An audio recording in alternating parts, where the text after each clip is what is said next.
Yeah, this is going to be an interesting show. I'm reviewing Jennifer's Body from 2009. Just saw it. I have a few things to say. Join me in this episode of Horror and Coffee.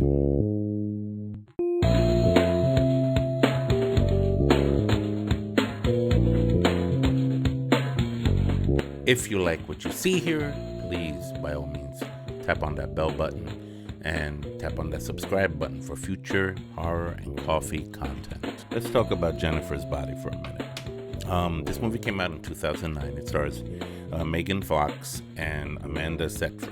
Now, I'm having a hard time with this one because I, for the most part, didn't think it was a good movie.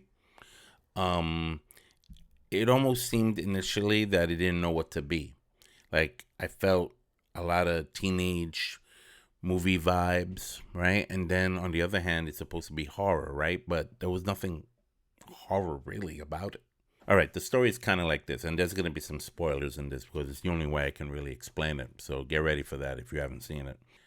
These two girls, they grew up together. They're best friends, supposedly. One turns out to be like, the queen of the school. She's like the hottest thing, right? And the other one is kind of pretty too, but she's kind of nerdy and yeah, and we know Megan Fox is the queen. And they go to a bar and they meet a band, a rock band, a local indie rock band that decides to, after going through some kind of a disaster there at the school, take Jennifer, played by Megan Fox, into the woods and sacrifice her to the devil.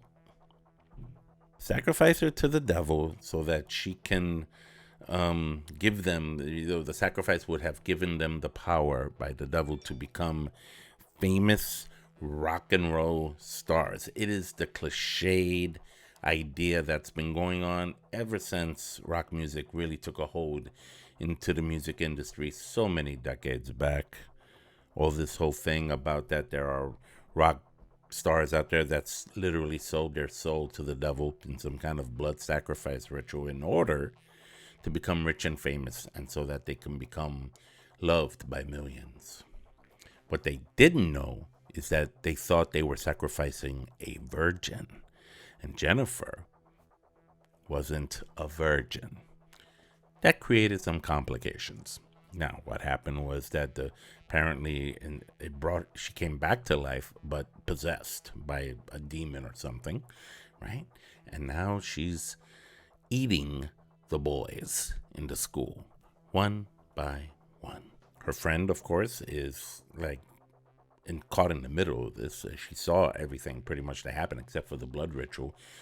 Jennifer had to tell her that happened to her in order to get some information. And then she starts doing research in the library because, she's smart. So she's doing research in the library.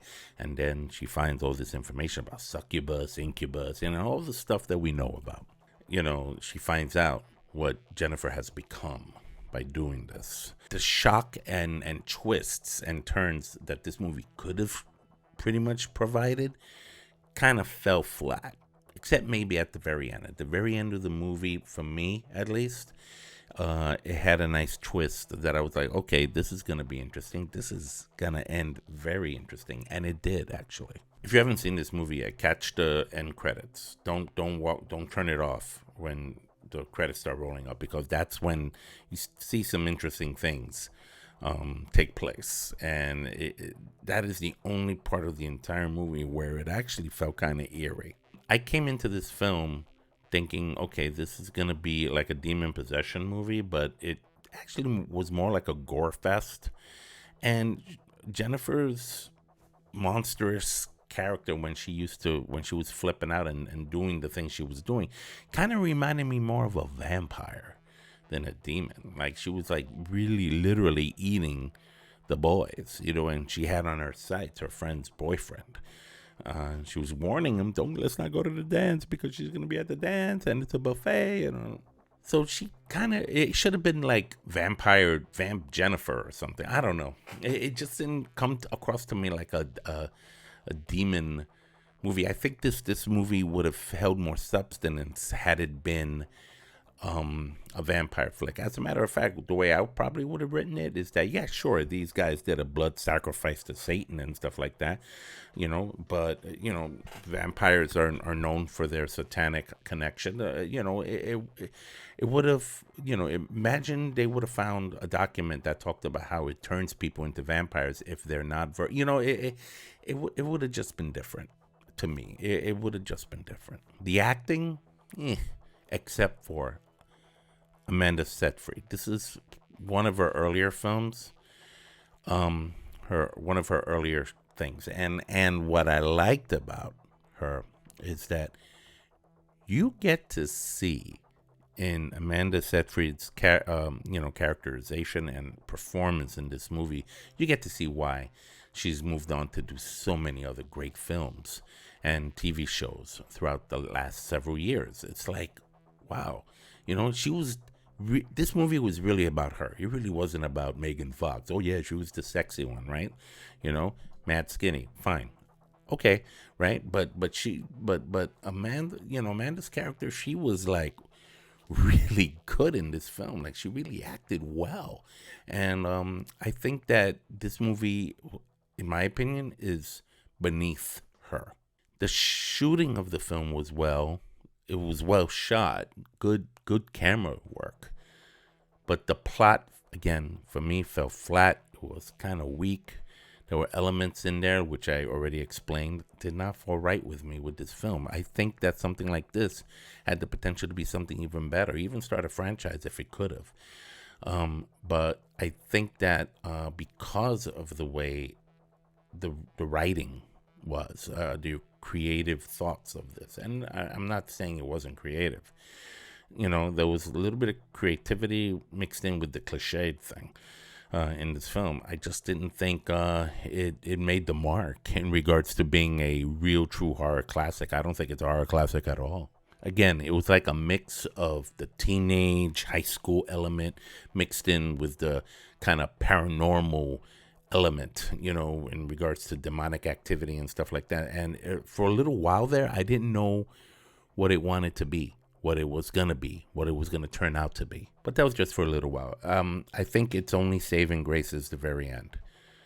It's cool because you see Lance Henriksen, good old Bishop from Aliens. He's best well known for.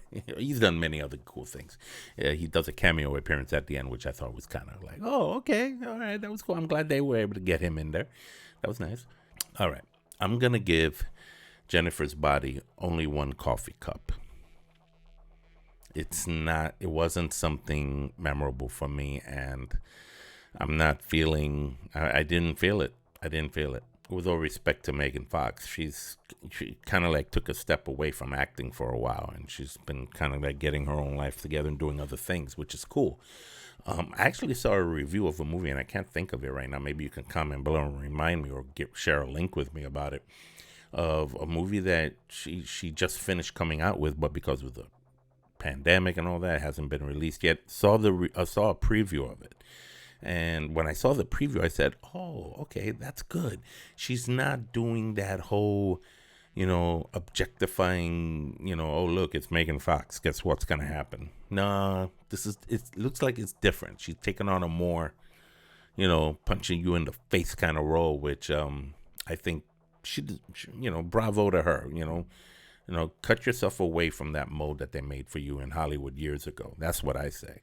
Well, there you have it. My review of Jennifer's Body. What are your thoughts about this film? Talk to me, comment below, and share with me what you think of this movie that came out in 2009 during a period of time when horror movies were kind of like at a creative lull at the time.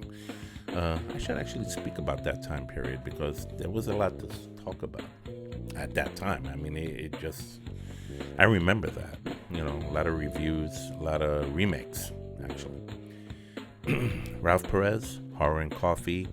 Let me know what you think. And again, please consider subscribing. Let's get that algorithm going. Take care.